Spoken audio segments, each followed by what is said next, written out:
The Arizona sun beat down mercilessly on the endless stretch of US Route 191, creating waves of heat that danced across the asphalt like liquid mercury. Jack Dwyer had been driving for 6 hours straight, his weathered hands gripping the steering wheel of his 18-wheeler with the practiced ease of someone who had spent the better part of 20 years navigating America's highways. The cab of his truck had become a furnace, and despite the air conditioning running at full blast, sweat still beaded on his forehead. Jack was a man of routine and discipline. At 42, he had built his reputation as one of the most reliable independent truckers in the Southwest. His cargo today was particularly valuable, cutting-edge electronics equipment bound for Tucson, worth more than his truck itself. The tight delivery schedule left no room for delays, and he had been pushing hard to make up time after a delayed departure from Phoenix. The landscape outside was a monotonous expanse of desert scrub and rocky outcroppings, broken only by the occasional billboard advertising truck stops or tourist attractions hundreds of miles away. Jack had driven this route countless times, but today something felt different. The weight of solitude pressed down on him more heavily than usual, and the constant hum of the engine seemed to amplify rather than mask the oppressive silence. His thoughts drifted to his ex-wife, Sarah, and their daughter Emma, who was now 15 and barely spoke to him during their court-mandated weekend visits. The divorce had been finalized 3 years ago, but the wounds still felt fresh. Sarah had grown tired of being married to a ghost, a man who was physically present only 2 weeks out of every month. The irony wasn't lost on Jack that he spent his life connecting distant places while failing to maintain connections with the people who mattered most. The thermostat in the cab read 94 degrees, and Jack reached for his water bottle. Finding it disappointingly warm, he made a mental note to stop at the next truck stop, though according to his GPS, that wouldn't be for another 47 miles. The coffee in his thermos had long since gone cold, and the stale taste lingered in his mouth like a bitter reminder of how long he had been on the road. As he crested a small hill, the road stretched out before him like a ribbon of black tar disappearing into the shimmering horizon. It was then that he saw her, a lone figure sitting on the shoulder of the highway, barely visible against the dusty landscape. At first, Jack thought it might be a mirage, a trick of the heat and his tired eyes. But as he drew closer, the figure became clearer. A young woman in a light blue dress, her dark hair hanging limply around her shoulders. Jack's first instinct was to keep driving. He had heard too many stories from fellow truckers about roadside scams and dangerous encounters. The CB radio crackled occasionally with warnings about everything from drug runners to human traffickers operating along these remote stretches of highway. But something about the woman's posture, the way she sat with her head bowed, seemingly defeated by the desert heat, tugged at his conscience. As his truck approached, the woman looked up. Even from a distance, Jack could see that she was young, probably in her mid-20s, with striking features that seemed out of place in this desolate setting. Her dress was dirty and stained with sweat, and she appeared to be alone, no broken-down vehicle in sight. No belongings except for a small leather purse clutched in her hands. Jack began to slow down, his internal debate raging. Every rational part of his mind screamed at him to keep driving, to maintain his schedule, to avoid potential complications. But his conscience, the same moral compass that had gotten him into trouble more than once, wouldn't allow him to leave a person stranded in the middle of nowhere with temperatures approaching triple digits. The air brakes hissed as Jack brought his rig to a complete stop about 20 feet past where the woman sat. He put the truck in park and climbed down from the cab, his boots hitting the hot asphalt with a solid thud. The heat hit him like a physical force, and he immediately understood how desperate the woman's situation must be. "Ma'am," he called out, walking toward her slowly with his hands visible. "Oh, are you all right?" The woman looked up at him with eyes that were an unusual shade of green, almost luminescent in the harsh desert light. There was something about her gaze that seemed to look right through him, as if she were seeing something beyond his physical presence. "I've been waiting for hours," she said, her voice surprisingly steady despite her apparent distress. "Thank you for stopping. Most people just drive right past." Jack studied her more carefully as he approached. Despite the heat and her disheveled appearance, there was something almost serene about her demeanor. She didn't seem frantic or desperate, which struck him as odd for someone who had been stranded in the desert. "What happened to your car?" Jack asked, glancing around for any sign of a vehicle.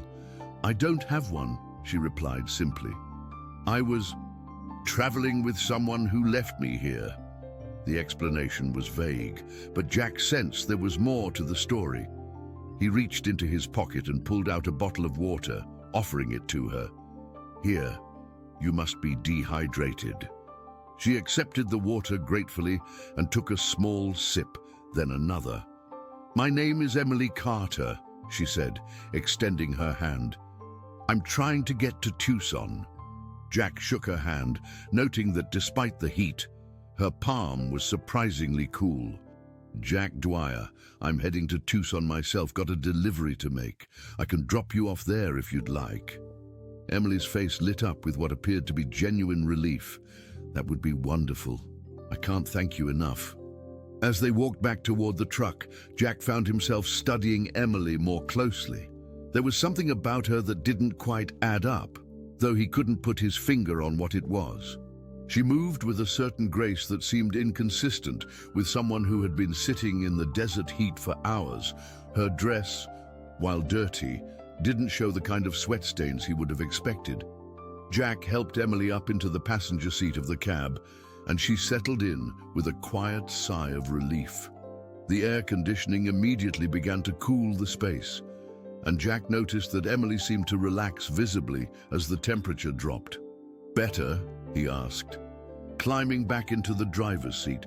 "Much better," Emily replied, but her eyes were already scanning the interior of the cab with what seemed like more than casual interest. She took note of the CB radio, the GPS system, the various gauges and controls, and the small personal items that Jack kept within reach. A photo of his daughter, a worn paperback novel, a small cooler containing snacks. Jack put the truck in gear and pulled back onto the highway, the powerful engine responding smoothly to his commands. For the first few miles, they rode in relative silence, the only sounds being the hum of the engine and the whisper of the air conditioning. Jack found himself stealing glances at his passenger, trying to reconcile the various impressions she was making on him. "So," Emily said finally, breaking the silence, "what kind of cargo are you hauling?"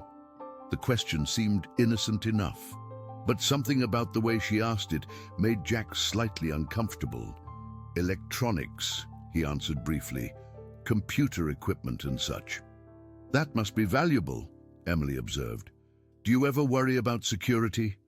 Traveling alone with expensive cargo?" Jack's hands tightened slightly on the steering wheel.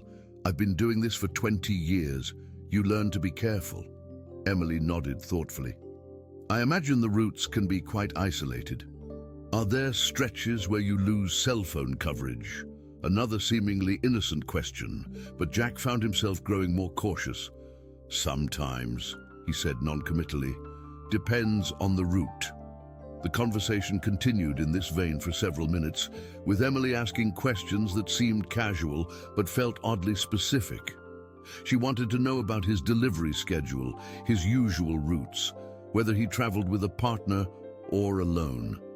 Jack found himself giving increasingly vague answers, his instincts telling him that something wasn't quite right about this encounter. As they drove deeper into the desert, Jack noticed that Emily seemed to know more about the area than someone who had been stranded would be expected to know. She commented on landmarks before they came into view and seemed to anticipate turns in the road. When Jack mentioned that they would be passing through a small town called Wilcox, Emily nodded and said, There's a good diner there. They make excellent pie." It was a small thing, but it added to Jack's growing sense of unease.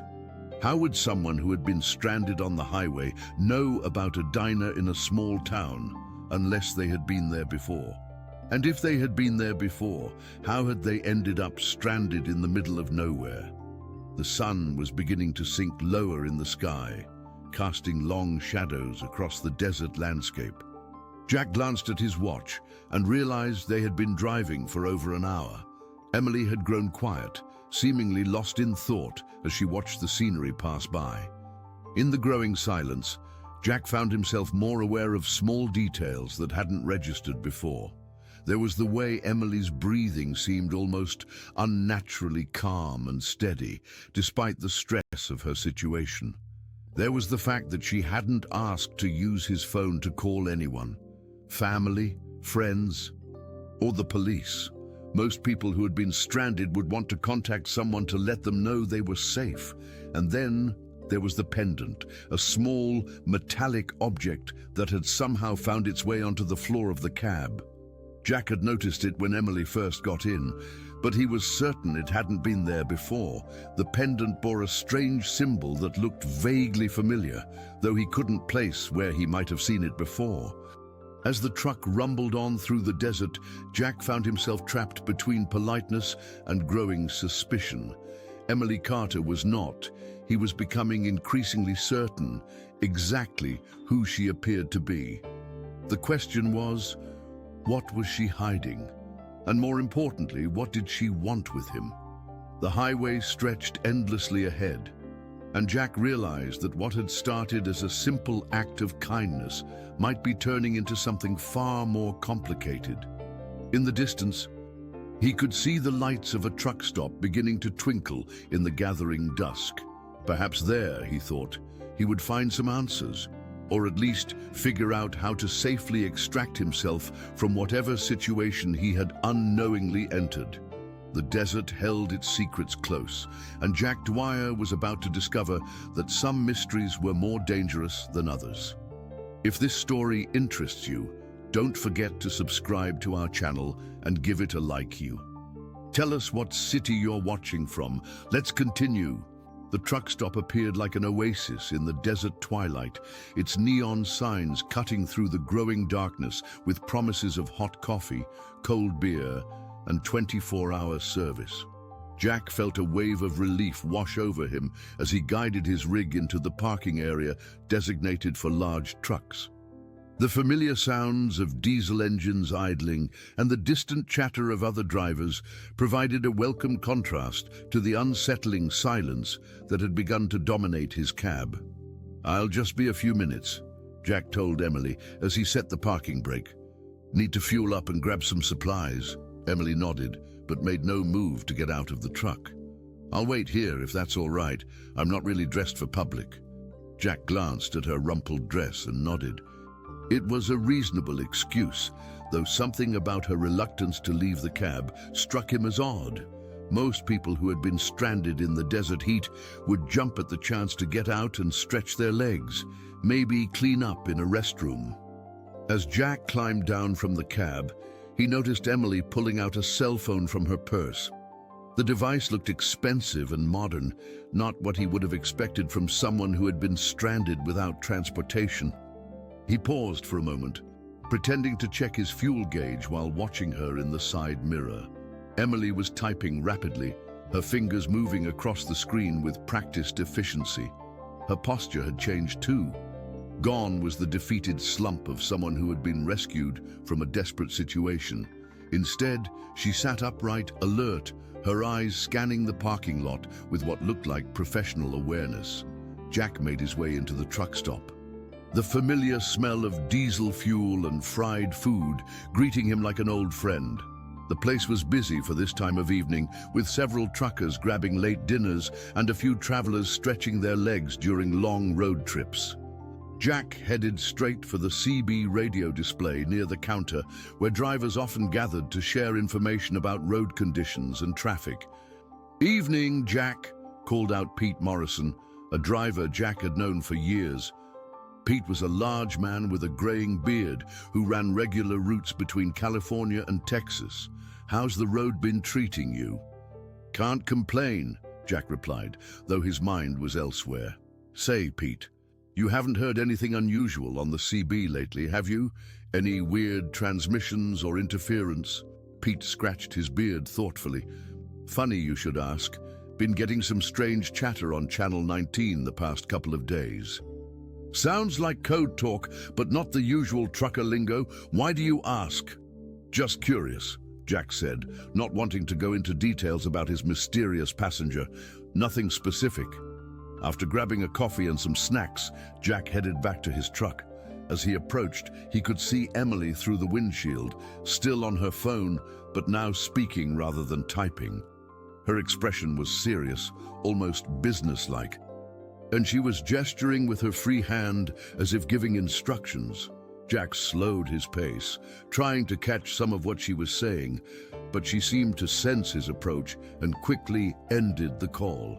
By the time he reached the truck, she was back to her previous demeanor, tired, grateful, and slightly vulnerable. "Everything okay?" Jack asked as he climbed back into the cab. "Oh, yes," Emily replied with a smile that didn't quite reach her eyes. "Just letting someone know I'm safe. Thank you again for helping me." Jack nodded and started the engine, but as he did, something caught his attention. The CB radio had come alive with a burst of static, and through the interference, he could have sworn he heard a voice whispering a phrase that sounded like "Phoenix package confirmed." The transmission lasted only a few seconds before the static cleared and normal chatter resumed. "Did you hear that?" Jack asked, glancing at Emily. "Hear what?" she replied, though Jack noticed she had tensed slightly. "The radio. There was some kind of transmission." Emily shrugged. "I didn't hear anything unusual.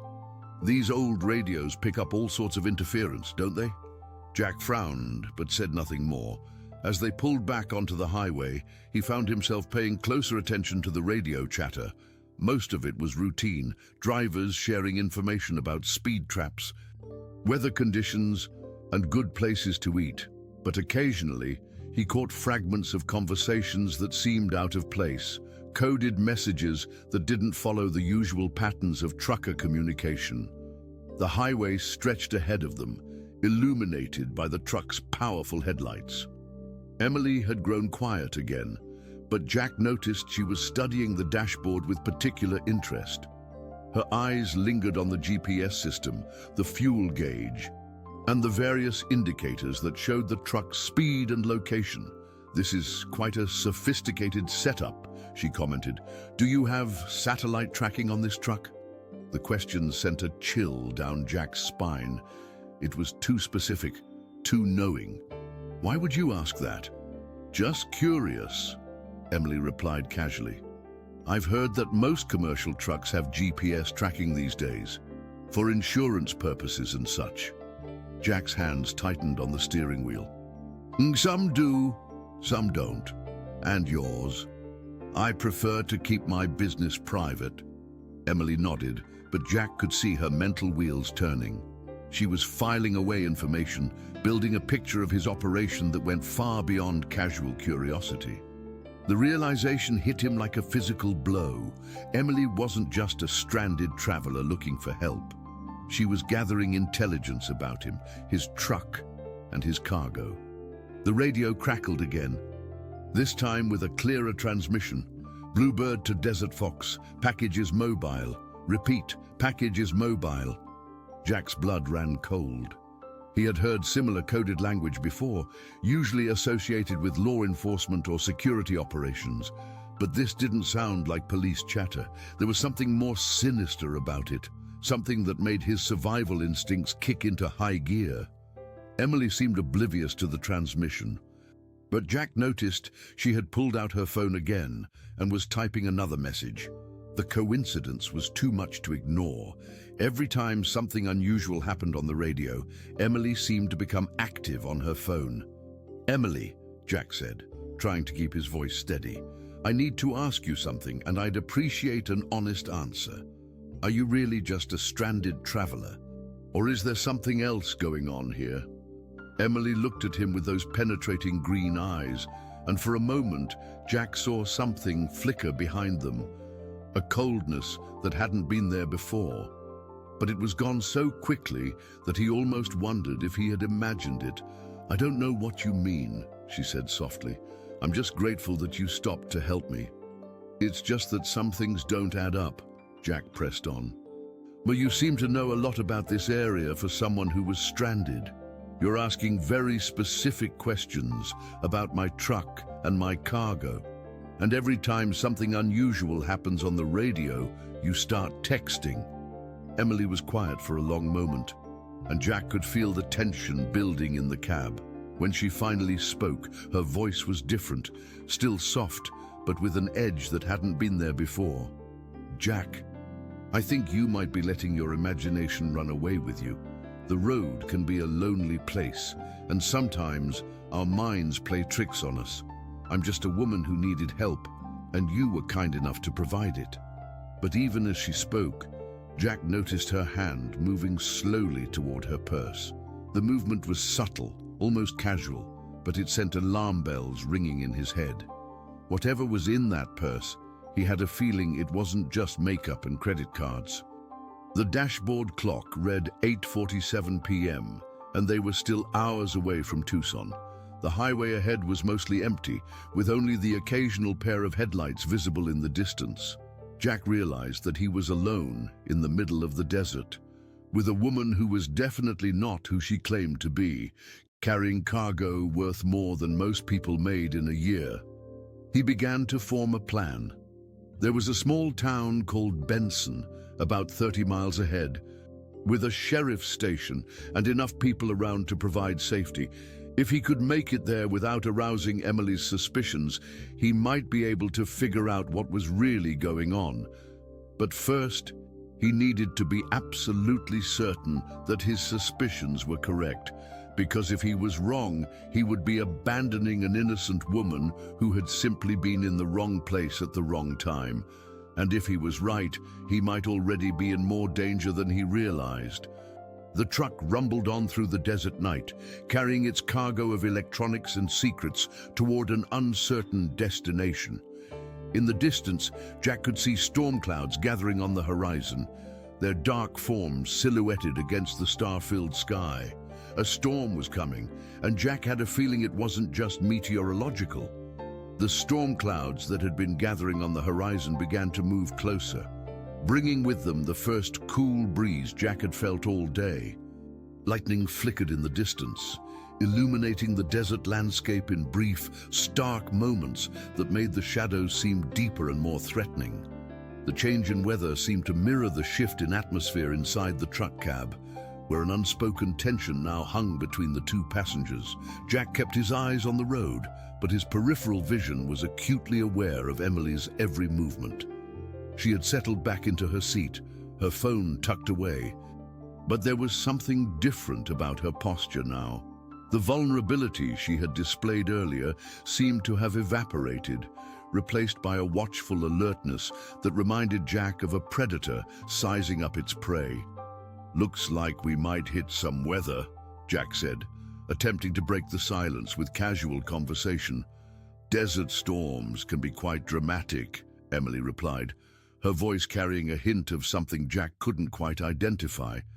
"They tend to isolate people, cut off communication, make it difficult for help to arrive quickly." The comment sent another chill down Jack's spine.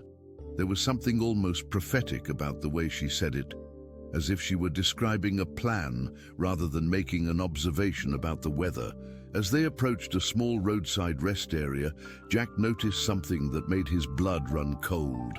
In the parking area, illuminated by a single flickering streetlight, sat a dark sedan with tinted windows. The car appeared to be empty, but Jack's instincts told him otherwise. He had seen enough movies and heard enough stories to recognize a surveillance setup when he saw one. "Mind if we stop here for a moment?" Jack asked, testing Emily's reaction. "I need to check something on the truck." Emily's response was immediate and telling. "I don't think that's necessary.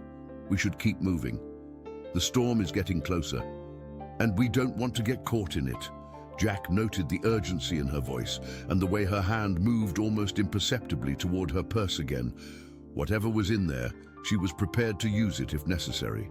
He decided to play along for now, but made a mental note of the sedan's license plate as they passed by. The CB radio crackled to life again, this time with a clearer transmission. Desert Fox to Bluebird. Package approaching checkpoint Charlie. Confirm status. Jack's hands gripped the steering wheel tighter.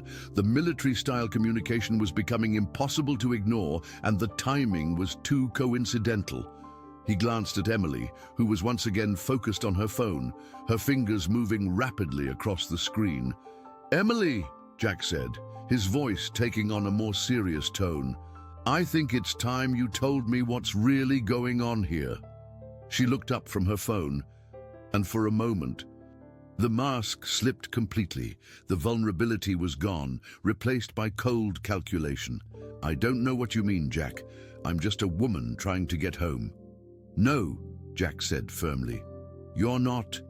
You know too much about this area. You're asking too many specific questions about my cargo. And every time something happens on the radio, you start texting. Plus, that car back at the rest stop, it wasn't there by coincidence. Was it?" Emily was quiet for a long moment, and Jack could see her weighing her options. When she finally spoke, her voice had changed completely. Gone was the soft, grateful tone she had been using. In its place was something harder, more professional. "You're more observant than I gave you credit for," she said. "That can be either very good or very bad for you, depending on how you choose to handle this situation." Jack felt his mouth go dry.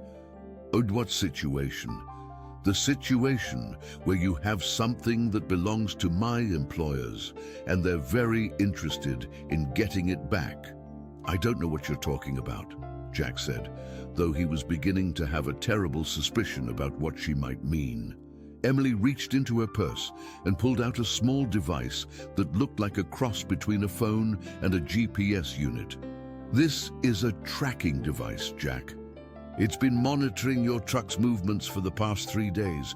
We know exactly what you're carrying, where you picked it up, and where you're supposed to deliver it." Jack's mind raced. The electronics he was carrying were supposed to be legitimate computer equipment.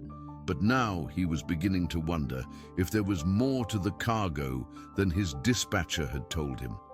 "If you know where I'm going, why didn't you just intercept me at the pickup point?" "Because we needed to know if you were working alone or if you had partners. We needed to understand the full scope of the operation before we made our move." The pieces were starting to fall into place, and Jack didn't like the picture they were forming. "So you had me followed, then planted yourself on that highway knowing I would stop to help you." Emily smiled, but there was no warmth in it. "You have a reputation for being a good Samaritan, Jack. Your ex-wife mentioned it during her interview. She said you couldn't drive past a stranded motorist without stopping to help." The mention of Sarah hit Jack like a physical blow. "You talked to my ex-wife. We talked to everyone in your life, Jack. We know about your daughter Emma, your financial difficulties, your struggles with alcoholism after the divorce. We know about your gambling debts and your desperation to make enough money to get back on your feet." Jack felt sick. These people had invaded every aspect of his life, studied him like a specimen in a laboratory. "What do you want from me?" "It's simple," Emily said, her voice taking on a business-like tone. "We want you to take a small detour.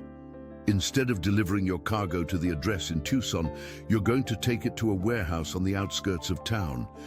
You'll be compensated generously for your cooperation. And if I refuse," Emily's expression hardened, "then we'll have to consider you a threat to our operation, and threats have a way of disappearing in the desert." Jack's mind was racing, trying to process everything he had learned. The cargo he was carrying was clearly not what it seemed to be. Emily and her associates were involved in something far more serious than simple theft. And now he was trapped in the middle of it, with no clear way out. "How do I know you won't just eliminate me once I deliver the cargo?" Jack asked. Because you're going to be more valuable to us alive than deceased, Emily replied. We're always looking for reliable drivers who can transport sensitive materials without asking too many questions. You could make more money in a month working for us than you make in a year driving legally. The offer was tempting. Jack had to admit, his financial situation was desperate, and the legitimate trucking business was becoming increasingly difficult to sustain.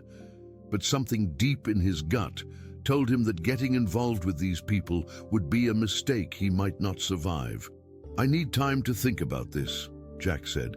I'm afraid time is something we don't have, Emily replied. The storm is moving in, and we need to complete this transaction tonight. You need to make a decision. Jack, are you going to cooperate willingly, or are we going to have to persuade you? As if on cue, the CB radio crackled again. Bluebird to Desert Fox. Package is secured. Moving to final position. Jack realized that while they had been talking, other vehicles had likely been moving into position around them. He was being herded like cattle, guided toward a destination that had been chosen for him before he even knew he was part of the game. The first drops of rain began to spatter against the windshield, and in the distance, Jack could see the lights of Benson beginning to appear on the horizon. The town represented safety, normalcy, and the possibility of escape from the nightmare his simple act of kindness had become. But as he looked at Emily, now revealed as something far more dangerous than a stranded traveler, Jack realized that reaching Benson alive might be more difficult than he had imagined. The web that had been woven around him was tightening, and he was running out of time to find a way to break free. The storm was no longer just approaching, it was here, and Jack Dwyer was caught in its center with nowhere to run and no one to trust. The desert had become a trap, and he was beginning to understand that his cargo might be worth more than money to the people who wanted it. The rain was falling harder now, creating a rhythmic drumming on the truck's roof that seemed to match the pounding of Jack's heart. The windshield wipers struggled to keep up with the downpour, and the desert landscape had transformed into a blur of shadows and reflected light. Jack knew that in conditions like these, visibility would be severely limited for any vehicles that might be following them. But it also meant that escape routes would be harder to navigate. Emily had settled back into her seat with an air of confidence that suggested she believed the conversation was over, that Jack had no choice but to comply with her demands. But Jack's mind was racing, calculating distances, considering options, and trying to remember everything he knew about the terrain ahead. You mentioned my ex-wife, Jack said, his voice carefully controlled. What exactly did you tell her? Emily glanced at him with mild interest. We told her we were conducting a background check for a potential employer. She was quite cooperative, actually. Seemed eager to share details about your character flaws. The casual cruelty of the comment stung, but Jack forced himself to stay focused. And my daughter, did you approach her too?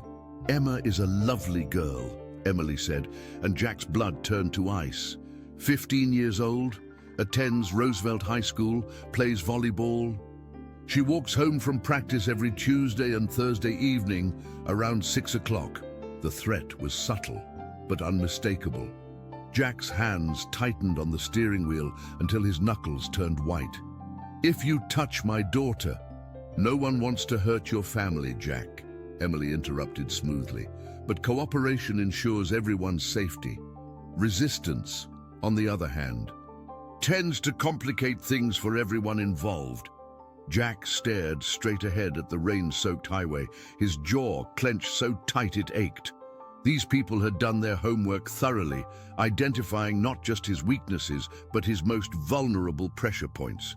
Emma was his Achilles heel, and they knew it. The CB radio suddenly burst to life with a new voice, different from the previous transmissions. All units, be advised. Local law enforcement has been neutralized. Proceed with caution, but maintain schedule. Jack's heart sank. Whatever operation these people were running, It was large enough and well organized enough to have law enforcement under control. The hope he had been harboring about reaching Benson and finding help began to evaporate. "You're wondering about the police," Emily observed, as if reading his thoughts. "Don't. Sheriff Martinez received a very generous retirement package this evening, and his deputies have been given the night off. Sometimes the most effective way to avoid law enforcement is to simply remove it from the equation." "You can't buy off everyone," Jack said, though his voice lacked conviction. "You'd be surprised how reasonable people can be when presented with the right incentives," Emily replied. "Money, threats, compromising information. Everyone has a price or a weakness. The trick is finding the right leverage." As they approached a curve in the highway, Jack caught sight of something that made his stomach drop. In the distance, barely visible through the rain, he could see the tail lights of vehicles positioned across the road. It looked like a roadblock, though he couldn't tell if it was official or something more sinister. "Looks like we're gonna have company," Jack said. Slowing the truck, Emily pulled out her device and checked the screen.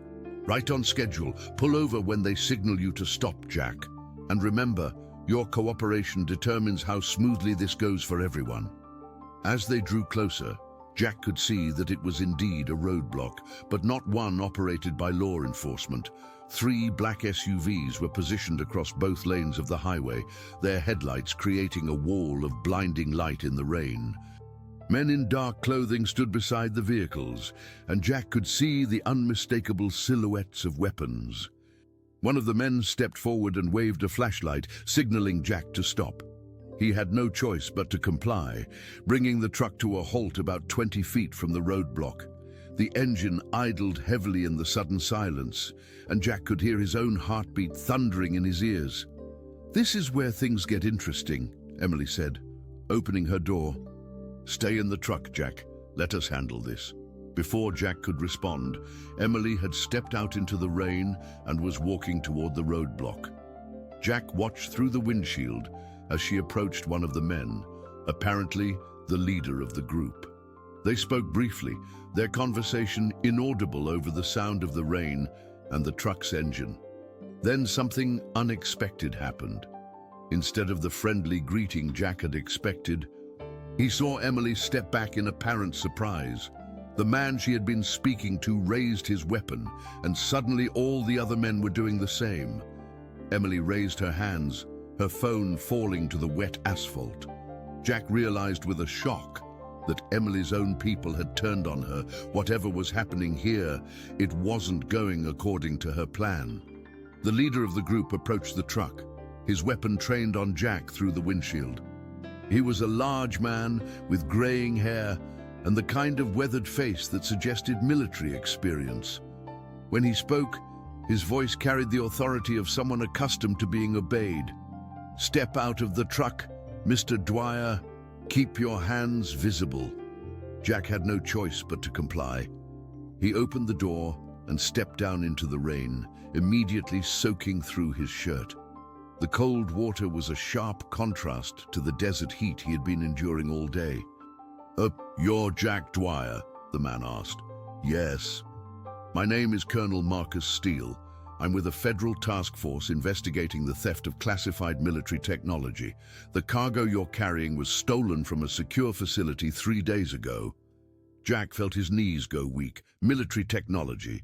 He had been unknowingly transporting stolen government property, and now he was caught in the middle of what appeared to be a federal operation. "And I didn't know," Jack said quickly. "I was just hired to transport computer equipment. I had no idea it was stolen." "We know," Steele said. "We've been tracking this operation for months. Ms. Carter there." He gestured toward Emily, who was now being restrained by 2 of his men, "is part of an international smuggling ring that specializes in high-tech military hardware." Jack looked at Emily, who was glaring at Steele with undisguised hatred. "What, so she's not with you?" "She's definitely not with us," Steele confirmed. "In fact, she's been on our most wanted list for quite some time. Her real name is Elena Vasquez, and she's wanted in connection with thefts from military installations in 3 different countries. The revelation hit Jack like a physical blow. Everything Emily, Eleanor, had told him had been a lie. She wasn't part of some criminal organization trying to steal his cargo. She was a wanted international criminal who had been using him to transport stolen military technology. "What happens now?" Jack asked. "Now, Mr. Dwyer, you're going to help us complete this operation," Steele said. "Miss Vasquez's associates are expecting her to deliver you and the cargo to a warehouse in Tucson. We want you to keep that appointment. You want me to walk into a trap. We want you to help us spring one," Steele corrected. "You'll be wearing a wire, and we'll have teams in position to move in once the transaction begins. Your cooperation will help us roll up the entire network." Jack looked at Elena, then back at Steele. The rain continued to fall, washing away the illusion of simple right and wrong that had governed his life until this point. He was no longer just a truck driver caught in an unfortunate situation. He was being asked to become an active participant in a federal operation. "And if I refuse?" Steele's expression hardened. "Mr. Dwyer, you've been in possession of stolen military technology for 3 days.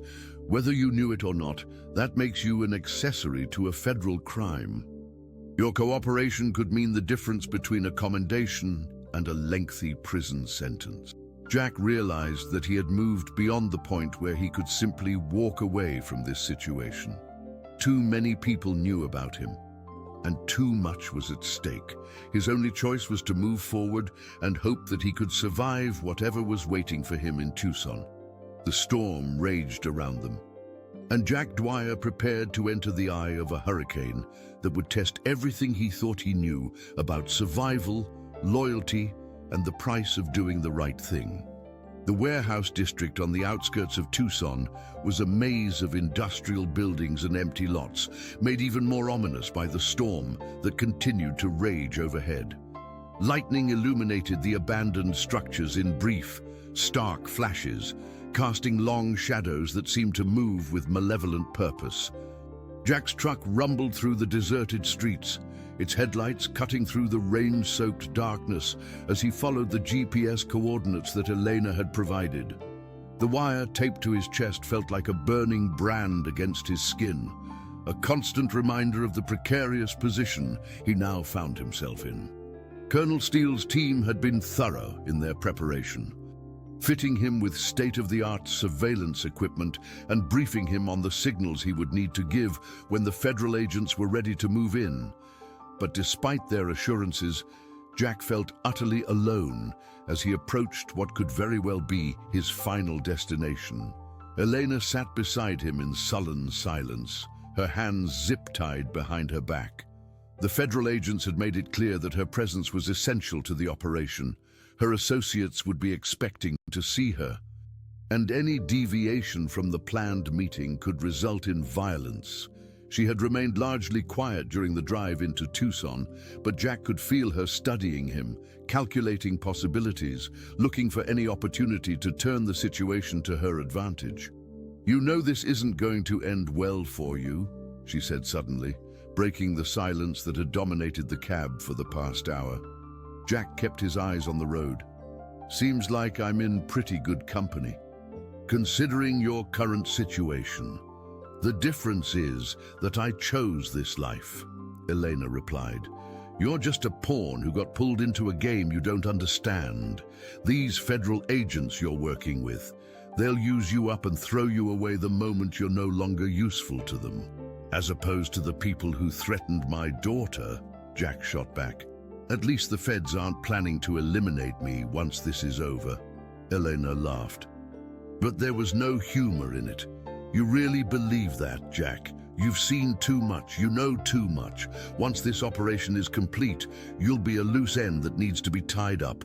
They might not eliminate you physically, but they'll make sure you disappear into witness protection or find yourself facing charges that will keep you quiet for a very long time." Jack felt a chill that had nothing to do with the rain soaking through his clothes. Was Elena trying to manipulate him, or was there truth in what she was saying? The federal agents had been professional and seemingly trustworthy, but Jack had learned enough in the past few hours to know that nothing was as simple as it appeared. "Turn left at the next intersection," Elena instructed, her voice taking on a more business-like tone. "The warehouse is 3 buildings down on the right." Jack followed her directions, and soon they were pulling into the parking lot of a large, nondescript warehouse building.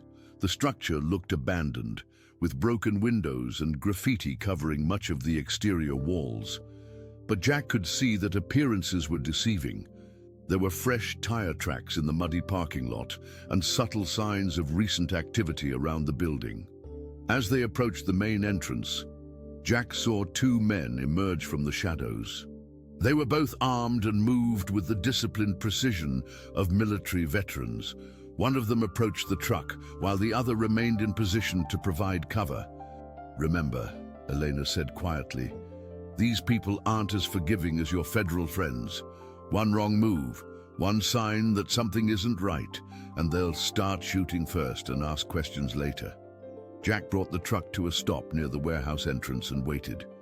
The man who had approached the truck made a hand signal, and Jack rolled down his window. "You're late," the man said, his accent suggesting Eastern European origins. "Weather slowed us down," Jack replied, trying to keep his voice steady. "Roads are getting dangerous." The man studied Jack's face carefully, then looked past him to Elena. "Everything go according to plan." "No complications," Elena lied smoothly. "Mr. Dwyer here has been very cooperative." Jack marveled at how easily she could slip back into her role, despite being zip-tied and essentially a prisoner.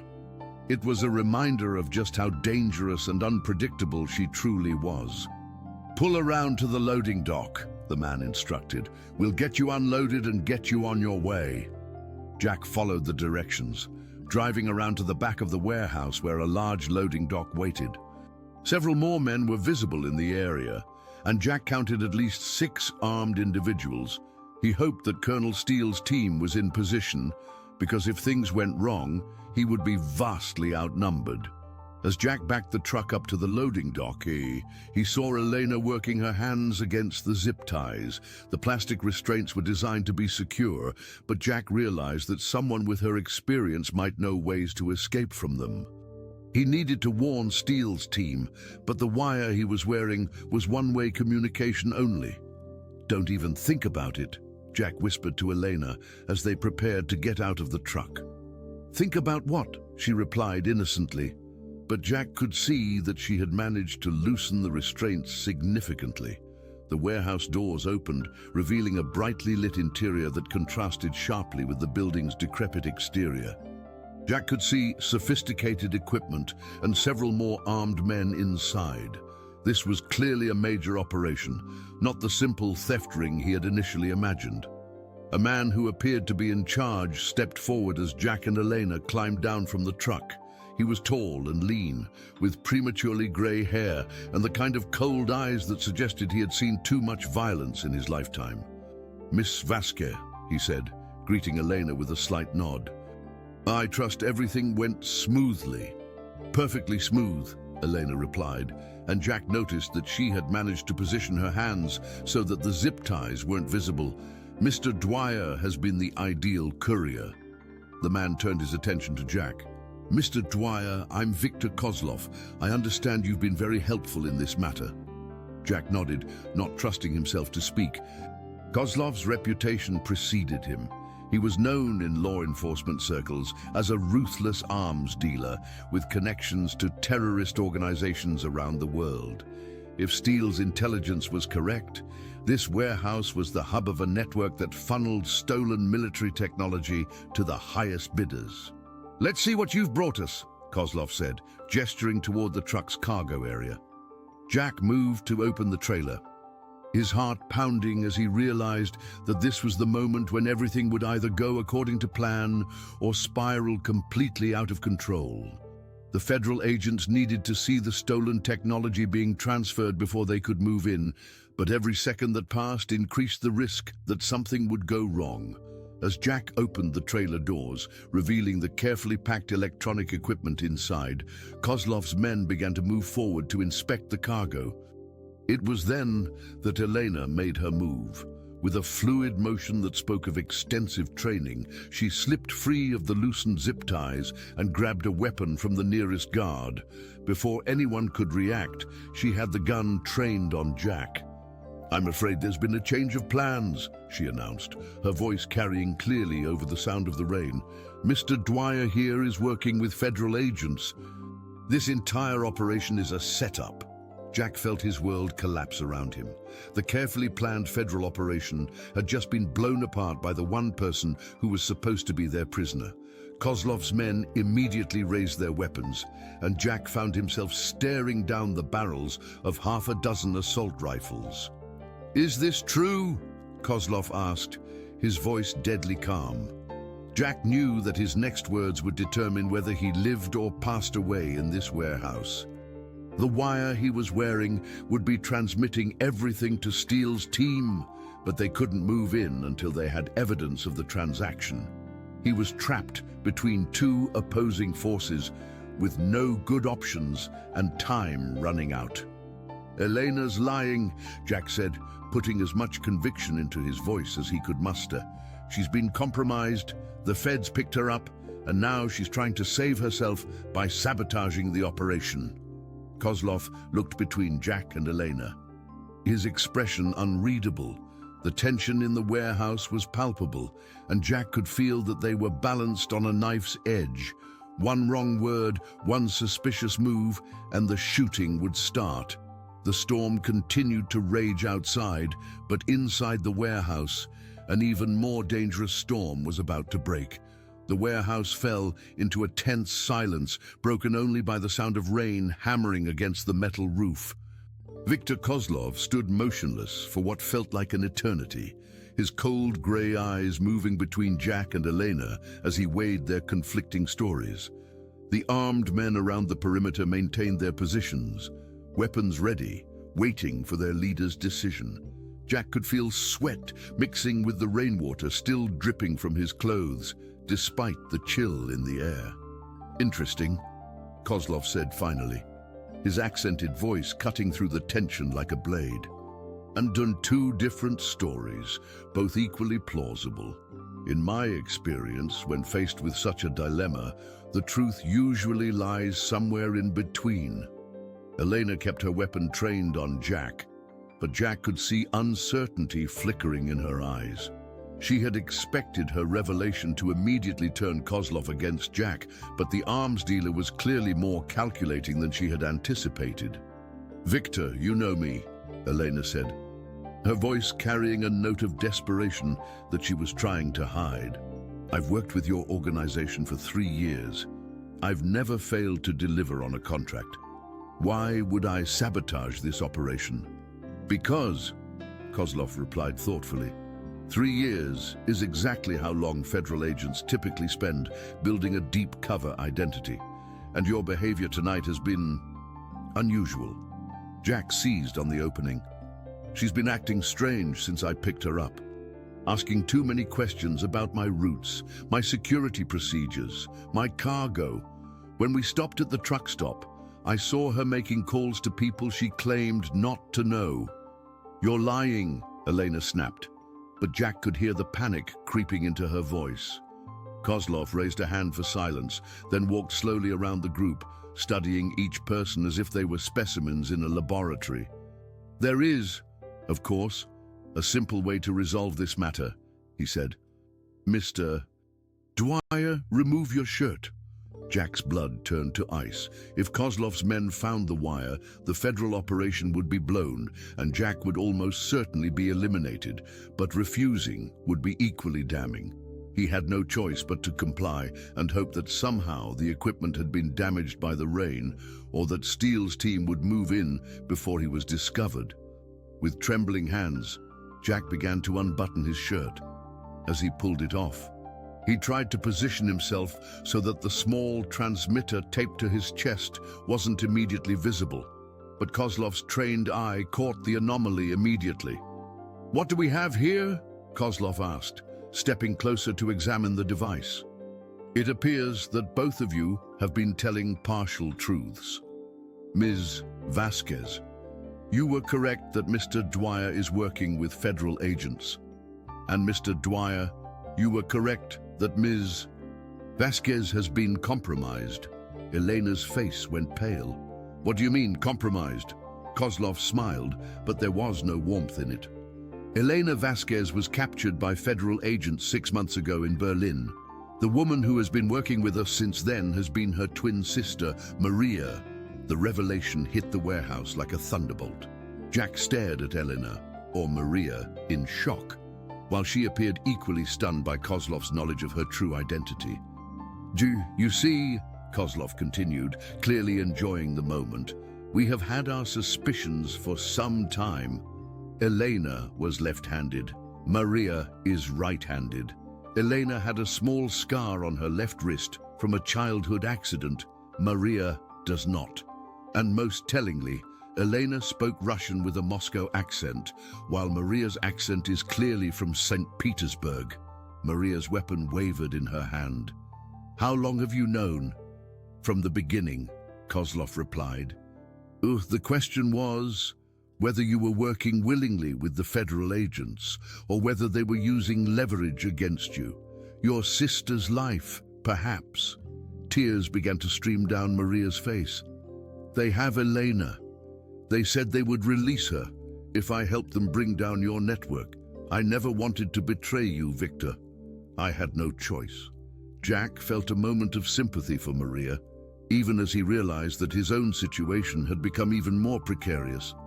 If Kozlov had known all along that Maria was working with the federal agents, then this entire operation had been a setup, but not the kind that Steele had planned. "Mr. Dwyer," Kozlov said, turning his attention back to Jack, "I assume your federal handlers told you that this warehouse contained stolen military technology and that we were international arms dealers." Jack nodded, no longer seeing any point in denying his cooperation with the federal agents. "And how disappointing that they would lie to such a helpful citizen," Kozlov continued. "This warehouse contains humanitarian supplies, medical equipment, water purification systems, emergency communication devices, all destined for refugee camps in Eastern Europe. We are not arms dealers, Mr. Dwyer. We are aid workers." The words hit Jack like a physical blow. "That's impossible. Colonel Steele showed me evidence. Colonel Marcus Steele died in Afghanistan 3 years ago," Kozlov interrupted. "The man you've been working with is Agent Thomas Mitchell of the CIA, and he has been using you to help him steal legitimate humanitarian aid that was intended for people who desperately need it." Jack felt the world spinning around him. Everything he thought he knew about the situation had been turned upside down. The federal agents he had trusted were actually CIA operatives engaged in theft, while the criminals he had been helping to catch were actually humanitarian workers. "Why?" Jack asked, his voice barely above a whisper. "Because," Maria said, lowering her weapon, "the medical equipment in your truck contains technology that the CIA wants to reverse engineer. They've been intercepting humanitarian shipments for months, stealing the technology, and then selling inferior substitutes to the aid organizations." Kozlov nodded grimly. "Thousands of refugees have suffered or perished because the equipment they received was defective. The CIA has been profiting from human misery while hiding behind the facade of national security." Jack looked around the warehouse, seeing it with new eyes. What he had taken for a criminal operation was actually a legitimate humanitarian effort. The armed guards weren't criminals. They were security personnel, protecting valuable medical supplies from theft. "The real question now," Kozlov said, "is what we do with this information. The CIA team outside will not hesitate to eliminate all of us to protect their operation. They have no intention of allowing Mr. Dwyer to survive this encounter, regardless of how cooperative he has been.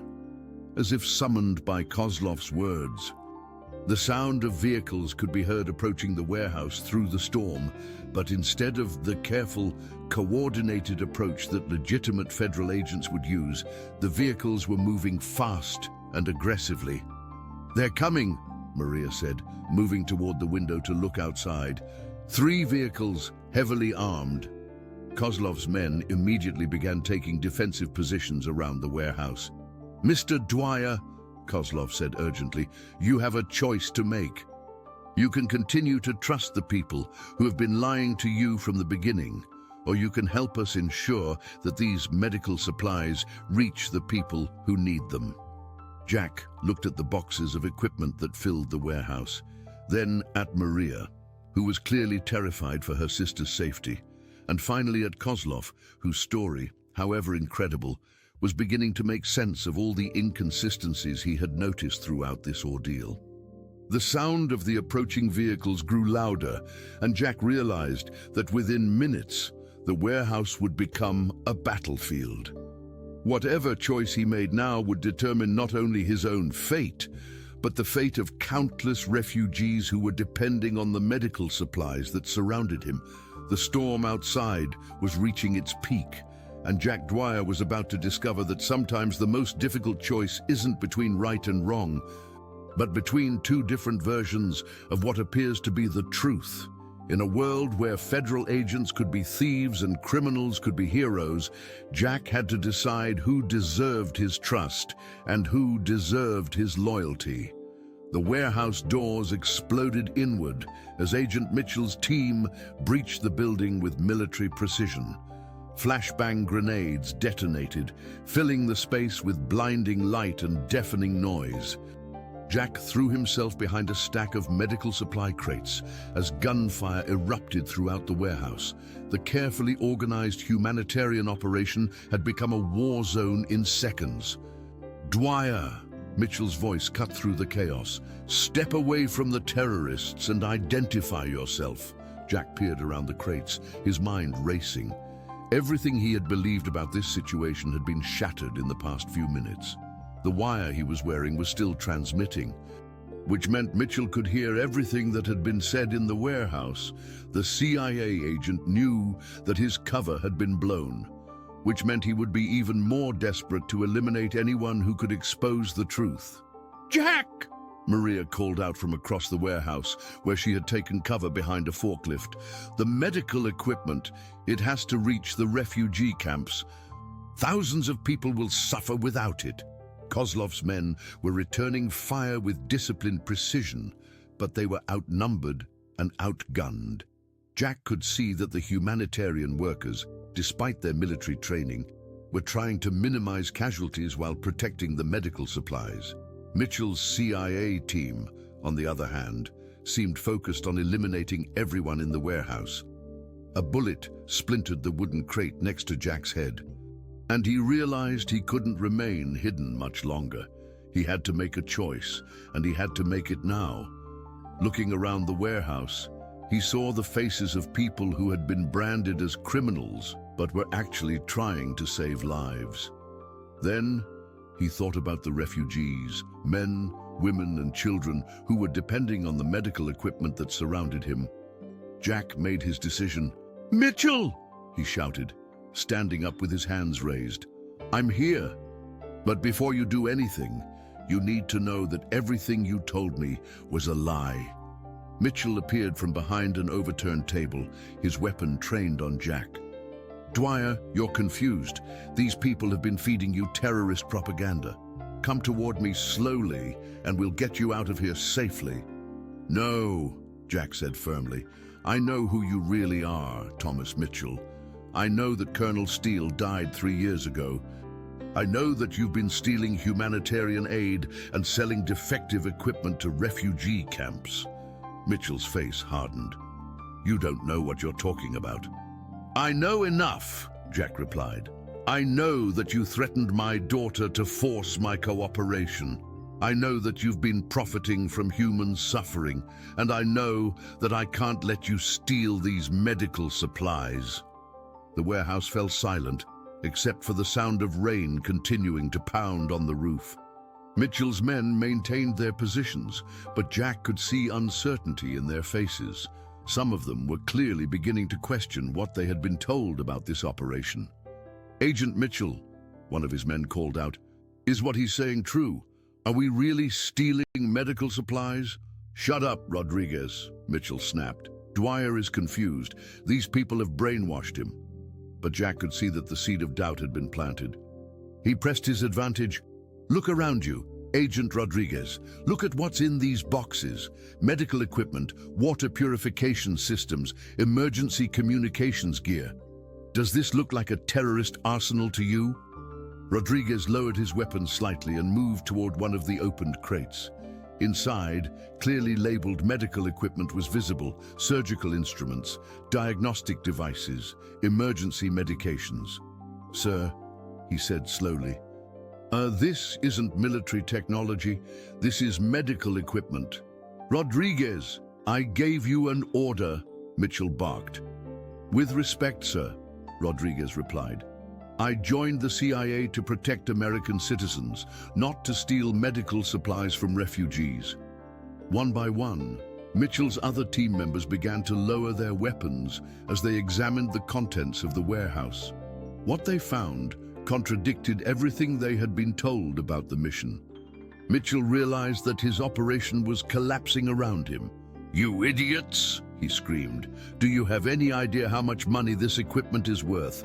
We could all retire comfortably if you'd just follow orders." The admission was the final nail in the coffin of Mitchell's credibility. His own team members were now looking at him with disgust and anger. Agent Rodriguez stepped forward, his weapon now trained on his former commander. "Thomas Mitchell," Rodriguez said formally, "you're under arrest for theft of government property, conspiracy, and corruption." Mitchell's face twisted with rage. "You're all making a huge mistake. This operation was approved at the highest levels." "Then you won't mind if we verify that with headquarters," Rodriguez replied calmly. As Mitchell was restrained by his own team, Kozlov emerged from cover, his hands raised peacefully. "Thank you, Mr. Dwyer," he said. "Your courage has saved not just these medical supplies, but the lives of countless refugees who depend on them." Jack felt a wave of exhaustion wash over him as the adrenaline began to fade. "What happens now?" Maria approached, tears streaming down her face. "Now we make sure these supplies reach the people who need them, and hopefully the real federal authorities will help us get my sister back." Agent Rodriguez nodded. We'll make sure that happens, ma'am. This entire operation will be investigated thoroughly, and anyone else involved in this corruption will be brought to justice." As the storm outside began to subside, Jack realized that his own storm was finally coming to an end. The warehouse was no longer a battleground, but had returned to its original purpose, a staging area for humanitarian aid that would save lives in some of the world's most desperate places. 3 months later, Jack received a letter from a refugee camp in Eastern Europe. It was written by a doctor who wanted to thank him for ensuring that critical medical equipment had reached their facility. The letter described how the water purification systems were providing clean drinking water for thousands of people, and how the diagnostic equipment was helping doctors save lives that would otherwise have been lost. Attached to the letter was a photograph of Elena and Maria Vasquez, reunited at last.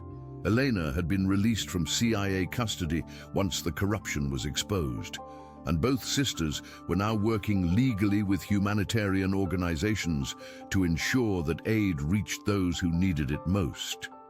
Jack kept the letter in his truck's glove compartment, along with a commendation from the real FBI, thanking him for his role in exposing the corruption. Agent Rodriguez had been promoted and was leading a task force dedicated to preventing similar abuses in the future. As for Jack himself, he continued driving the highways of America, but with a renewed sense of purpose. He had learned that sometimes the most important cargo isn't what you're paid to deliver, but what you choose to protect along the way. The desert highway that had once seemed like an endless ribbon of loneliness now felt like a path toward possibilities he had never imagined.